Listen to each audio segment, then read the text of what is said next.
Welcome to the Tech Egg. Don't get scrambled. Enjoy the video. In this video, I will show how to make salmon mentai rice. First, let's prepare our foundation, the rice. Cook about 2 cups of white rice until fluffy. Once cooked, gently mix in a splash of rice vinegar, a sprinkle of furicake, and a dash of chili oil for extra flavor. Then spread this delicious rice evenly into a heat-resistant dish, forming a perfect base for our salmon. Next, we prepare the star of our dish, the salmon. Take 1 sashimi-grade salmon fillet weighing approximately 200 grams. Carefully slice it into thin pieces, roughly 1/2 to 1 centimeter thick.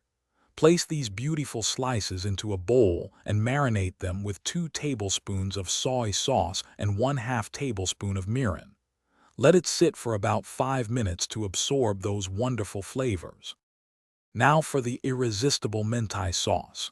In a bowl, combine 4 generous tablespoons of Japanese mayonnaise with 3 tablespoons of sriracha for a spicy kick. The key ingredient is 3 tablespoons of menteiko, or tobiko, which adds that signature umami and texture.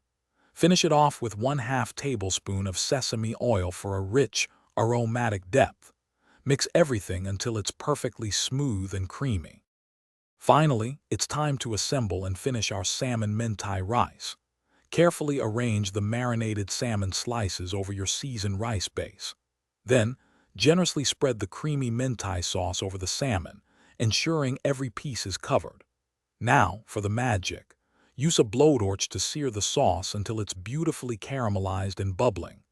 Garnish with sliced nori or extra furicake, and serve immediately for a truly delightful meal.